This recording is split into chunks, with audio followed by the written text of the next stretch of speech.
Masquera say in Zimbabwe, welcome to our channel, Zim Confessions and Deep Secrets. Kana karike kuchankako kuri apa neno channel. Please don't forget to subscribe. Kana uchingwagara wakasubscribe. Don't forget to comment and share this video. Nasi muri Zimbabwe takuigira inyaya iri kunetsa pane audio iri kusekereta mastreets social media. Apo pari kunzi pane YeBlack Toyota Wish iri kufamba nevanhu vari kuzviti mapurisa pamwe chete nemasoja pamwe chete nemaCIO ari kunzi ari kufamba achirobha vanhu pane audio iri kusekereta pamastreets social media achini masuspects. One wacho akaonekwa akapfeka uniform yemasoja, mumwe akaonekwa akapfeka uniform yemapurisa muri Zimbabwe. Saka polisi yaishuwa statement pamusoro penyaya iyi, vakataura ivo vachiti vari kuisa maefforts kuti vatsvage masuspects aya muri Zimbabwe, vachiti vari aware of the audio iri kusekereta. Vakakurudzira anyone achaita encounter nevanhu ava kuti aripote to the nearest police station muri Zimbabwe, uyezve akwanise kufona panhamba dzemapurisa muri Zimbabwe. Vataura ivo vachiti vaintensify their operation pakutsvaga varume muri Zimbabwe.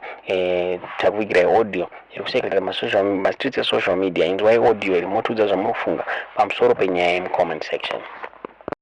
Maswera sei hama dzinodiwa, ndangondishewo nemi zvandasangana nazvo kuseni nhasi kuma11. Harare yaipa, kana ndikati Harare yega nekuti Zimbabwe yaipa. Ndandichienda paDr Ross kwachiropractor kuma-chiropractic sessions andiri kuenda espinal problem yangu. Ndandine appointment ya11:15, so ndabva paoffice about 10 to 11. Vandasvika pamarobots epana nhingi, marobots epana Prince Edward natongogara. Ndakuda kutena into Prince Edward Road kuenda towards Kensington kuti ndiende muna Lizard pana ndichienda kwaappointment yangu. Saka robot iyo iri kungoshanda green nered, hapana amber. Saka mota dziri kuti ikaita green mofamba moenda pasenda, maapasenda yobva yachinja yoita red, makutongotena. Pamberi pangu papa paine mota nhatu dzaita the same dzikatena dziri 3, isusu tava tiri 3. Papa ine 1 mota pamberi pangu neimwe mashure kwangu. Iri kumashure ndiyo asina kuziva kuti yainge iri mota rudzi, asi pamberi pangu yanga iri Toyota Fortuner. Ndatena ndafamba ndasvika padokta, ndangoti tenei muna Lizard, ndapaka padokta panamba 19.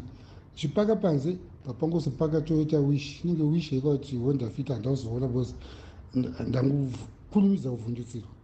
Pakabuda gentleman kumberi anga ari nicely dressed, akapfeka suti yake zvakanaka, nemupurisa anga akapfeka uniform anga ari kumashure. Vakabuda zvikati ndara maita sei mazvoda zvamaita mapinda robot panhu parikupfuura president, papachipfuura president arikutopfuura panhu pamapfuura mai manje, imi makusopinda hamuna kuona mapurisa anga akaungana. Ati guys, handamboona mapurisa. Zvikanzi maaona, kama pinda tipe kidzi motikari. Ndatorwa kidzi motikari, vaenda kusteering anga asina uniform, ndiye vaenda kusteering achindosenza kupresident's office. Ndobva aenda pasteering, mupurisa vhagara kumashure, vaenda gadzikwa papassenger side. Papabva paiswa simbi dzekusungisa. Vanatanga kunzi hange kuVID, tonosiya motikari kuVID, topaka motikari yenyu kuVID, yobhukwa, toenda nemi kucentral, tonoenda mafingerprints.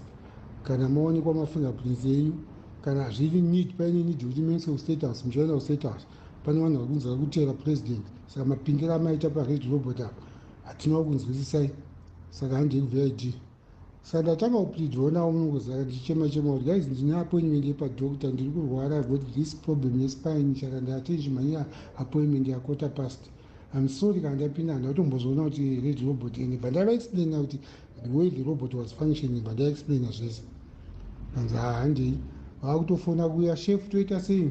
Vatanga kubvunza kufonera mumwe wacho zvikanzi mota iyi yatatenanisa ichi nhamba yacho, confirmai nhamba. Vauya adedzera anga ati kune imwe phone zvikanzi DG 9635 kudedzera nhamba dzemota. Ndo nhamba dzemota yenyu mudhara? Tikati ndidzodzo. Kanzi handei kuVID. Taenda takusvika VID, takusvika pagedhi zvikanzi saka matoita sei? Vari kuchema kamudhara ari kutanga appointment kwadokta. Uye andobva aita adamani zvikanzi wapinda nawo muVID mobhuka mota, kana mabhuka mota motora mota yepolisi moenda nawo, kana zvavataungana kuwana mari kubasa moenda nawo kubasa. Vanoti vanotora mari wozoya wobhadhara asi tu mota inosara ikoko mari yakubhadhara handeye storage, mota inosara ikoko kusvika mapedza kuavheta mozodi mozorelease kana mapedza kuavhota. Saka ndikuedza kuexplaina paipa ndakazvika hapana zvochotombe hatitobvumirwi futi kutora mari ndosenza kustate house handibvumirwi kutora mari moto yamubhadhara kunotonesiya mota todi titonhereka toenda kunotora mari kubasa kuifonera vanhu vekubasa vagadzire mari kati basa vacho hakuna mari but aiza ninzwe employer wangu ndanda kutongonyeba ndikati aiza ninzwe employer wangu kuti kune mari pandaita call kubasa aichinzisa foni dzako palaudi pandaisa foni iye palaudi ndofona kubasa ndaitawo problem ndaita emergency ndikudawo mari saka savanhu handaa kuti kana vari kuti ikatsvaga mari it means havachada unolokera mota yangu kavakuda something chaiza ndingotsvaga kuti ndivapeka kati ndina $500 here ndikuda kuita sei ndikuda kuti ndaita emergency problem ndozvanda ndichiexplain. Saka ndopanzi ipapo nemari saka ndandine $200 muhoma ndobva ndabudisa $200 iya ndobva ndavapa saka ndachindichotora mari kubasa saka basa kwai ndikumbotsotsvagira kuti ungozotora ndikati ngedza ndinzwe pamwe togonongosvika ichitora saka pandati akudhriva bva ndati bheka ndifonere Mr. J my young brother kati uyai ne$500 pai kwadokta kuye kwandinosimboenda kuyo ndavati ndafonera ndafonera ndavati ndiye employer wangu rather ndiye employer wangu wandafonera saka akutuma munhu kuti auye nemari pai kwadokta ndopa ndimupurisa vanga agara kumashure anga atora $200 vafonera shefu vangu vakanzi shefu vakuenda kutora mari nanhingi ini ndakusara bhozi ndafonerwa kuti kunhingi ndatumirwa meseji yekuti hameno izwi raasenzesa ndanzi ndiuye agently saka tatamuna hebe chichepo chiyambuka rekaitengweni ndobva uya mupurisa abva adzika ipapo tafamba manje Mr. J ndavaudza kuti uyai paipai patakabhoitwa operation yemakidney chichichi padhuze nepandikaitwa operation yemakidney saka paanza kuti chichi padhuze nepandikaita operation yemakidney uyo anga achidhraivha mumota yangu inobva ati ndara wakaitwa operation yemakidney very sorry apa uchema maoko apa kutwara zvemusana apa urikutune BP aiwa anobva ndatyesi mudhara no kana tinotora imwe mari ndayo aiwa chingoenda zvemudhara uye motikari yenyu ndobva ndapuwa mota ndobva ndokuya kwandaita ndatofonera ndichifonera munhu anga auya nemari kuti achiregedza zvake ndatofonerawo Mr. J ndikati Mr. J chiregedzai kuya zveine mari ndobva ndatanga kudhraivha ndichiona saka pandazosvika paofisi ndekuzoshera nyaya yangu kuti ime ndozvandandapinda izvi ndabatwa nemapurisa vandanzi wadai zvikanzi aiwa isikamu pane vanhu vari kuzviita pamarobhotsi ipapo imbavha dzine dzichitoda kuba mari saka pavazonzwa maakuudza vanhu kuti yai pakati tisangane vatotya kuti pamwe madi mavasetera dhasova vasina kuzoda kuti musangane nevamwe vanhu asi kana uine mari ipapo vanobva vangokutorera mari so ndangondisheyo nemi pagurupu kuti uzive ndozviri kuitika kune mbavha dziri kuba dzinosokunyeperai kuti mapinda redhirobhoti mazodai ndozvandaitwa nhasi personal experience yandaona nhasi masikati not masikati kumaseni ma11 ndozvandaitwa kunyatsotwa kuzviti genuine chiyatsonzi aiwa motikati topaka totora epolisi ndotonotoresa mari kubasa kwenyu and anga achifonerwa ucho anga achinzi bhosi abva ati aiwa motikari yavo ngavasiye ikoko havachaenda nayo chitora yepolisi munotora mari yefind kana wabhadhara find moenda nawo kumafingerprints kana wabva kumafingerprints kana ari clear modzoka mozotora motikari yavo kana asiri mobva maenda nawo kustate house ndozvandaitwa vanhu vehama so nangondisheyo nemi kuti ya asi ndarohwa mari 200 yaenda ndatorohwa mari zvakaoma Zimbabwe. I had the same experience na Churchill na second. I was just driving, nchienda ku Ashbridge, very casually. Pandakatena into the chase, this wish YeBlack suddenly just overtook me behind the block. Bomabuda mupurisa ne uniform.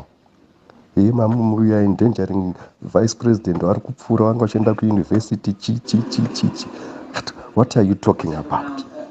Zvikanzi takutodaidza vanhu vekupresident's office